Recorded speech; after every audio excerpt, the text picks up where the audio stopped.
Hola, hola a todos, bienvenidos una vez más a este podcast de categoría de historias. Un saludo para todos los que se conectan y se nos unen a estas dos historias que traemos para hoy. Y como ya es costumbre, estamos con Anderson. Hola, hola, ¿qué tal? Bienvenidos nuevamente. Espero que se encuentren muy bien y arranquemos. Bueno, como ya observaron en el título, el episodio de hoy les traemos dos historias sobre libros prohibidos. Bueno, pues hoy traemos dos historias muy interesantes y vamos a comenzar con la historia que nos trae aquí Andrés. Bueno, entonces iniciemos. Les voy a hacer una pequeña ambientación. Para eso hay que entender que hay objetos que acumulan historia y hay otros que parecen acumular algo más. No energía en el sentido romántico, no misterio como metáfora, sino algo más concreto, más incómodo, como si ciertas cosas no fueran creadas solo para ser observadas, sino para ser utilizadas. Y el problema no es lo que hacen, sino quién decide hacerlo. Por lo que a lo largo de la historia han existido textos que no buscan enseñar ni entretener. No buscan ser comprendidos, buscan ser más bien ejecutados. Y pues paso a paso, sin interpretación, sin dudas, como si quien lo escribió no quisiera lectores, sino operadores. Y pues esta noche vamos a entrar en uno de esos textos, un libro que no debería tener sentido, pero lo tiene. Y ese es el verdadero problema. Y vamos a hablar básicamente hoy de el Grimorio del Papa Honorio. Pero, como sé que muchos no saben qué es un grimorio, entonces comencemos primero hablando de qué es un grimorio. Un grimorio no es un libro de magia en el sentido moderno. No es fantasía, no es simbólico, es más bien técnico. Es un manual, un conjunto de instrucciones estructuradas para interactuar con entidades. Ya más o menos ustedes van entendiendo para dónde voy. Habla de fuerzas o presencias que no forman parte del mundo visible cotidiano. Y lo más inquietante no es su contenido, es la precisión de lo que habla y de quienes se habla. Un grimorio no dice intenta, dice haz esto exactamente así. Define tiempos específicos, horas concretas, fases lunares, momentos del día donde supuestamente las condiciones son correctas.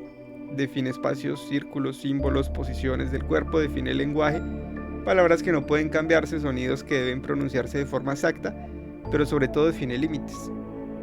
Porque todos los grimorios comparten una idea central. No estás creando nada, no estás imaginando nada, estás interactuando con algo que ya existe y que no necesita de ti. Y ahí aparece la primera grieta psicológica, porque si eso es cierto, entonces el ritual no abre puertas, solo te pone frente a algo que siempre ha estado al otro lado, simplemente que no había contacto con ello. Yo creo que ya todos se pudieron hacer una idea de qué es un grimorio y más o menos de qué va. Eh, digamos que a título personal y antes de continuar quiero dejar claro que no es una alusión a que hagan este tipo de cosas, ni a que las busquen, ni a que lo intenten hacer. Simplemente es un libro que pues existió, del cual no hay mucho, digamos que detalle a ciencia cierta. No es un libro conocido, ni es un libro que puedan encontrar, pero es un libro del que se sabe básicamente su existencia. Entonces, en ningún momento es una alusión a que lo hagan, a que investiguen, a que hagan este tipo de cosas, sino que es algo que está y que simplemente lo relatamos porque pues es parte, digamos que de la historia y es parte de lo que hay al alcance de cualquier persona que investigue. Lo voy a dejar ahí. Pero la intención no es que lo hagan de una manera, digamos que con esa curiosidad mala, lo voy a dejar en esos términos, sino que entiendan que hay cierto tipo de cosas con las que hemos dicho acá mil veces que no se juega, pero eso no indica que ese tipo de cosas no estén ahí. Entonces acá vamos a hablar de un mundo espiritual que por más de que algunos lo nieguen, pues está, pero la intención es a que entiendan que hay un conocimiento pues, más allá de lo que normalmente podemos entender de lo físico, pero no es una puerta, una invitación a que jueguen con eso que no entienden, porque cuando se abren puertas que no sabemos ni abrir ni cerrar, pues quedamos expuestos a cosas espirituales que no entendemos y quedamos ciertamente en peligro. Es como yo irme a meter a una zona de guerra o irme a meter en una zona roja sin tener conocimiento del lugar. El que voy a estar expuesto simplemente soy yo por no tener conocimiento de dónde estoy parado. Entonces la primera recomendación y principal es esa. Pero vamos a entrar en la historia, que es lo que nos interesa, que es el Grimorio del Papa Honorio. Entre todos los textos de este tipo hay uno que destaca no solo por su contenido, sino por la intención detrás de su existencia. Se le conoce como el Grimorio del Papa Honorio, atribuido supuestamente, digámoslo entre comillas, al Papa Honorio III. Y aquí comienza la incomodidad. Ya ustedes entenderán por qué una cosa, pues como que no encaja con la otra. De cierta manera sí, porque es un tema que sí le corresponde a la persona, pero no en la manera en la que él lo hace. Y aquí comienza, como dije, la incomodidad, porque la Iglesia históricamente ha condenado cualquier forma de invocación o práctica demonológica. Entonces, ¿por qué un papa estaría vinculado a un texto que describe exactamente eso? Y la respuesta más aceptada es simple: no lo escribió. Pero esa respuesta no tranquiliza, sino que pues la empeora, porque entonces alguien decidió poner ese nombre ahí, y no fue por error, fue por estrategia. Y aquí vamos con algo que es interesante, y es que es un libro diseñado para ser creído, y el Grimorio no solo contiene rituales, contiene autoridad. El nombre, pues, de un papa no es decorativo, es una herramienta, un sello de legitimidad en una época donde cuestionarlo era impensable. Quien haya creado este texto entendía algo muy bien. Las personas no siguen instrucciones peligrosas, a menos que crean que vienen de una fuente incuestionable, y eso transforma el libro en algo más que ocultismo, lo convierte en manipulación. Como dije hace un instante, para dejar la salvedad, esta es la teoría más aceptada. Ahora, no estamos diciendo que él no lo escribió, ni que lo escribió. Es una de las teorías que se maneja de por qué su nombre aparece como autor de este libro, ya que ese nombre le daba peso al autor del libro y por ende le daba credibilidad al mismo libro, porque pues la figura del Papa, si hoy en día es relevante, hace un par de años atrás o quizás un par de siglos atrás era aún más relevante, y el hombre tenía el título tenía aún más peso. Y pues el contenido real es control, no contacto. A diferencia de otros textos, este Grimorio no propone diálogo, propone dominio. Describe procesos para obligar entidades a manifestarse y someterlas a la voluntad del practicante. Pero aquí aparece otro detalle incómodo: no hay garantía de éxito, solo hay advertencias sobre el fracaso, y esas advertencias no son simbólicas, son específicas. Errores mínimos, una palabra mal dicha, un símbolo incompleto, una interrupción en el proceso son descritos como suficientes para invertir el resultado, no fallar el ritual, invertirlo. Y pues la preparación, cuando el ritual empieza antes, uno de los aspectos más perturbadores del Grimorio no es el ritual en sí, sino lo que exige antes. No puedes simplemente intentarlo, debes prepararte. Días, a veces semanas de aislamiento, restricción alimentaria, privación del sueño, silencio prolongado, no como disciplina espiritual, sino como debilitamiento.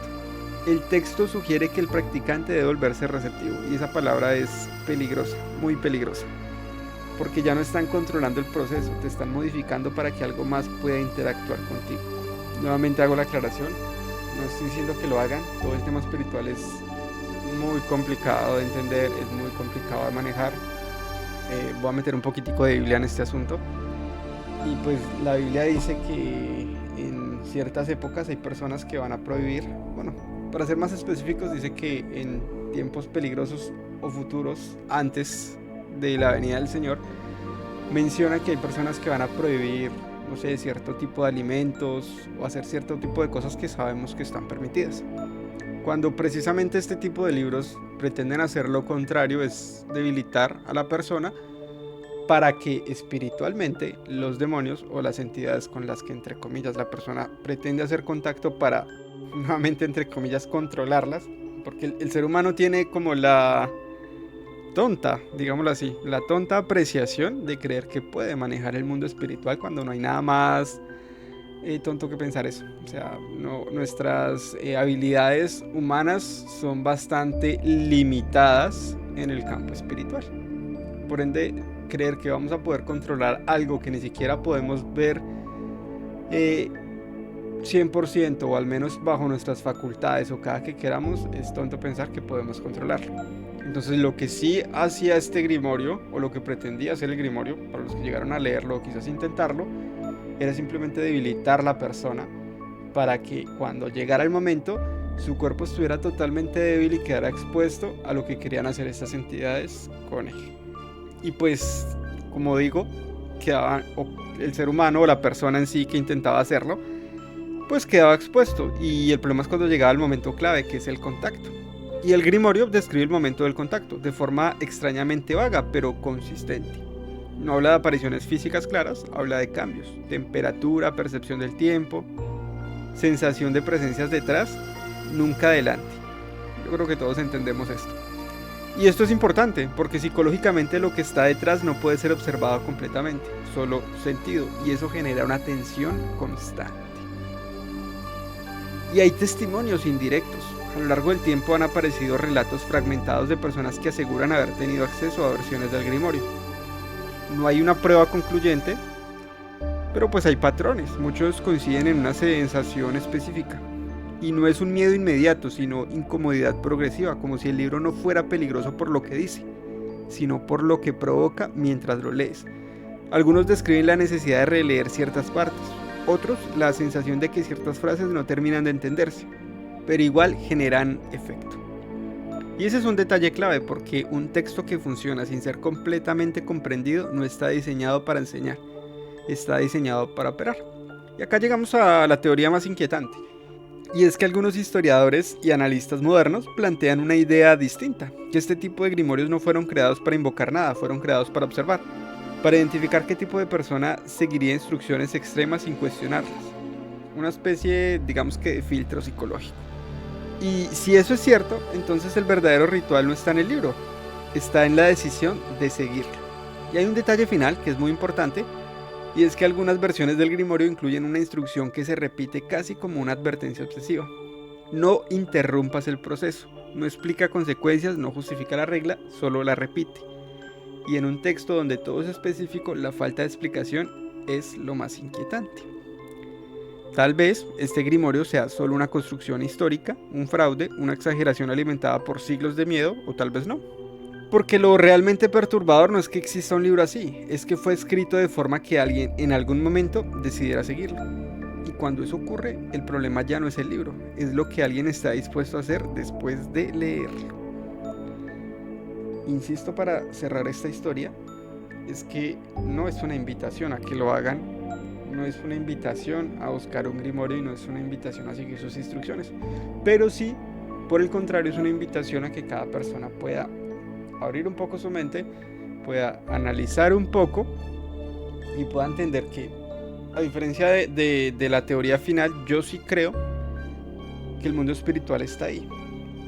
La cuestión es que hay muchas maneras de verlo y de manejarlo, y hay mucho tipo de ocultismo que está detrás, manejando ciertas personas como incautas, ingenuas, o que quizás no entienden lo que hay detrás y creen tener el poder, o quizás quieren entrar a un mundo que no conocen. Mi recomendación siempre es dejar el mundo espiritual quieto, al menos si se busca hacerlo a través del ocultismo.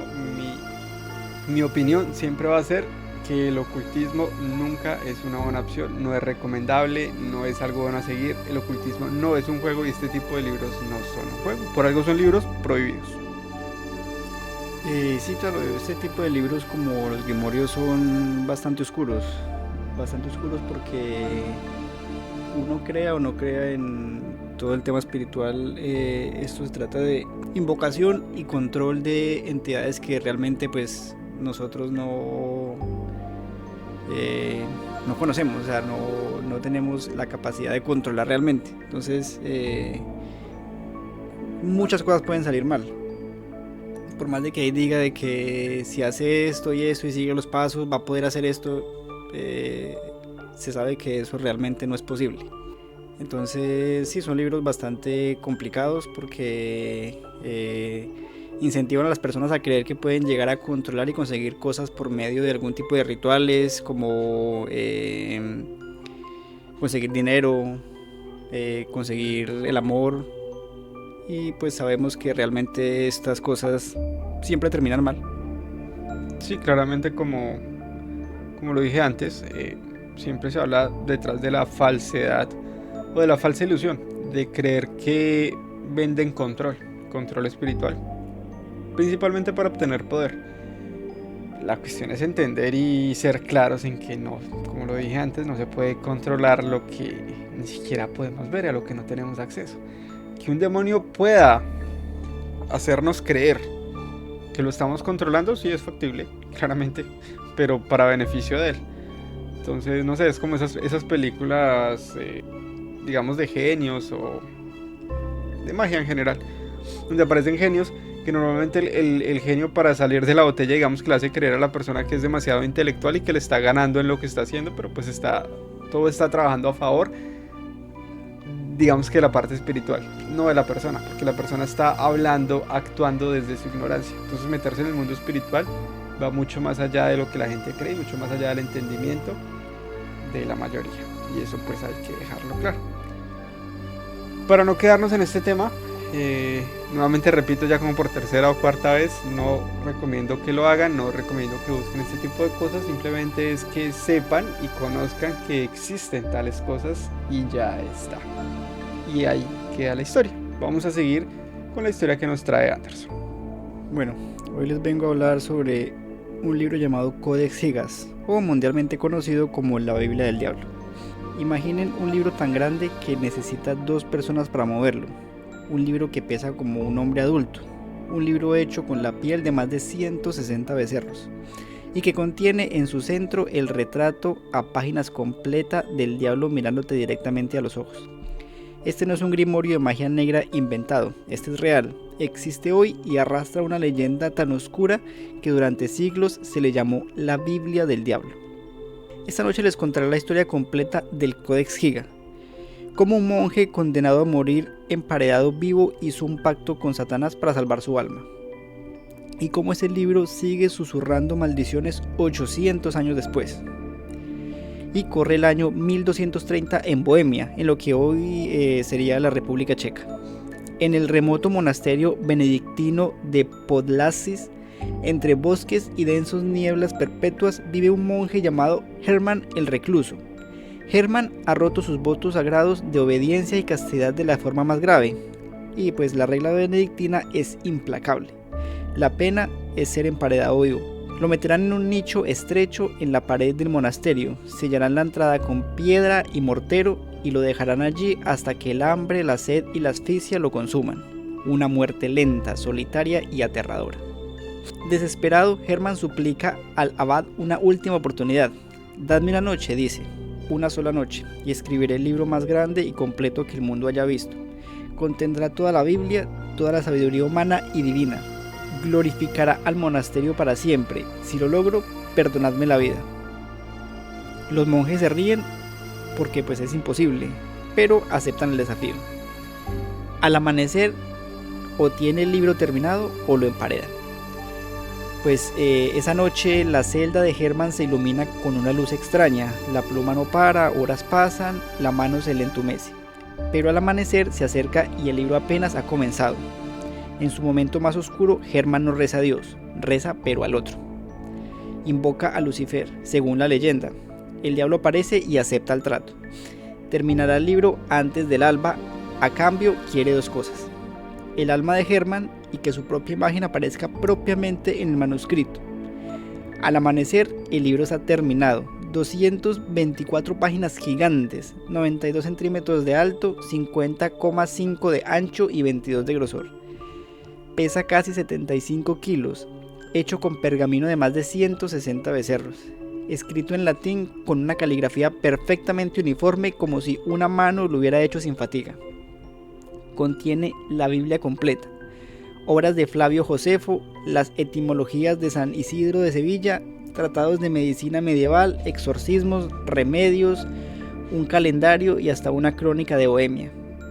Pero en la página 290 o alrededor de la 577, según algunas numeraciones, hay algo que no pertenece a un libro sagrado. Una ilustración a toda la página del diablo. Es una figura enorme, negra, agachada, con cuernos curvados, garras, pezuñas y una lengua roja, o verde según la luz, que parece salir del pergamino. Mira directamente al lector, no está derrotado ni encadenado como en otras imágenes medievales, está presente, dominante, casi vivo. Los colores son intensos, rojo, azul, oro, contrasta brutalmente con el resto del libro, que es más sobrio. Los historiadores confirman, fue escrito por una sola persona, el análisis de tinta y caligrafía lo demuestran. Calcularon que trabajando normalmente habría tomado entre 20 y 30 años de esfuerzo continuo, no una noche. La leyenda del pacto explica lo inexplicable. Desde ese momento, el Codex Giga arrastra una reputación maldita. Se le considera la octava maravilla del mundo por su tamaño, pero también un objeto peligroso. Circula entre monasterios, es robado, empeñado y saqueado. En el siglo XVI, el emperador Rodolfo II de Habsburgo, obsesionado con lo oculto y la alquimia, lo lleva a Praga y se obsesiona con él. Dicen que pasaba horas enteras estudiándolo. Durante la Guerra de los 30 años, en 1648, el ejército sueco lo saquea y se lo lleva a Estocolmo. Allí sobrevive a un incendio en la Biblioteca Nacional de Suecia en 1697. El libro es uno de los pocos objetos rescatados entre las llamas. ¿Coincidencia? Pues muchos lo dudan. Las leyendas posteriores hablan de guardias que enloquecieron tras pasar la noche solo con él, de lectores que sentían que el diablo los observaba desde la página, de que trae desgracia, obsesión o muerte prematura a quien lo posee demasiado tiempo. Hay páginas que parecen faltar o haber sido removidas. Algunos especulan que contenían textos aún más peligrosos, oraciones demoníacas o la oración del diablo. Hoy el Codex Gigas se conserva en la Biblioteca Nacional de Suecia. Puedes verlo digitalizado en alta resolución, pero pocos se atreven a mirarlo demasiado tiempo, especialmente esa página 290. El Codex Gigas no es solo un libro grande, es un recordatorio medieval de que el conocimiento tiene un precio, que la ambición humana puede abrir puertas que nunca se cierran del todo. ¿Fue realmente un pacto con el diablo? ¿La razón? Pues dice que no. Solo un monje dedicado que tardó décadas. Pero la leyenda persiste porque el libro es demasiado perfecto, demasiado grande, demasiado inquietante. El diablo no necesita escribir el libro entero, a veces basta con aparecer en una página y esperar a que alguien lo mire. Si alguna vez tienes la oportunidad de ver el Codex Gigas digitalizado, hazlo con la luz encendida. Y pregúntate, ¿realmente quieres que él te mire de vuelta? Y esa sería la historia. Bueno, yo creo que algo pues interesante acá también está entre lo que es leyenda y lo que es realidad. Saber, digamos que sí y que no. Creo que también es algo que cada quien pues asume y cada quien ve desde su punto de vista, de pensar que de todo esto puede llegar a una realidad, que de todo esto puede ser leyenda, que todo lo que hizo pues básicamente como este monje pudo haberlo hecho él o que parte no, si la historia es como lo cuentan, y pues también la maldición y la historia. Digamos que tuvo una historia también turbulenta, pues ya sabemos que a todo lo que ha sobrevivido, pero bueno, en el tema de lo de la historia, yo sí dudo mucho de que sea cierto. No, o sea, no porque no pudiera ocurrir. Lo voy a decir en manera de pensar, es porque creo que es como mucha copia de lo que se podría decir más bien que es la Biblia. En el sentido de que, pues, algo que se sabe que le da, no sé, como fuerza o no sé cuál sería el término correcto para usar.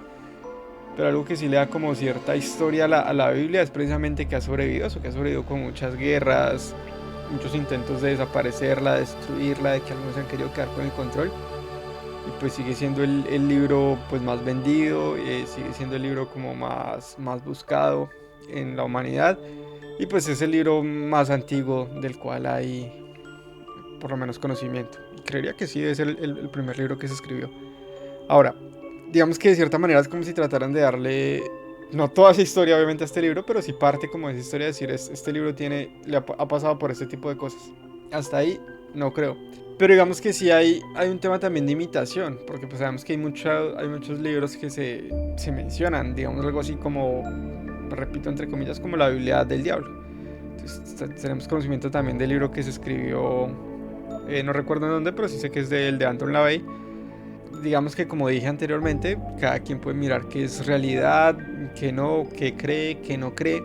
Ahora sí soy consciente de que este tipo de libros de cierta manera son peligrosos, porque normalmente depende de las manos de quién estén, pues se pueden utilizar de una manera no adecuada y no correcta, y el problema es que normalmente el ser humano siempre le da usos malos a lo que es bueno. Aún pasa con la misma Biblia, o sea, la Biblia también se le da un uso malo, en el sentido de que se utiliza para manipular, para manejar a la gente, y la gente, como normalmente cree lo que le dicen, no investigan, no analizan, es simplemente lo que les dijeron, ya fue, y lo creen. Entonces genera cierta, digámoslo así, como idolatría, lo voy a poner en esos términos. Genera como idolatría ciega, simplemente no analizan lo que le están diciendo, sino que le dicen esto es así y ya, lo creyeron porque sí y porque se los dijeron. El problema es que este tipo de libros tienen cierta influencia sobre las personas. Pues mencionaba anteriormente el Grimorio, como este tienen cierta influencia a las personas, y las personas, vuelvo y digo, pues no sé si la palabra suena fuerte, pero ignorantes, caen fácilmente porque se dejan manipular, porque simplemente creen todo lo que les dicen, y a la larga ese es un problema, y más con este tipo de libros, porque lo que genera es confusión en la gente, genera problemas, genera que la gente no entienda que no todo se debe tomar al pie de la letra, que hay cosas que uno por cuenta propia debe investigar.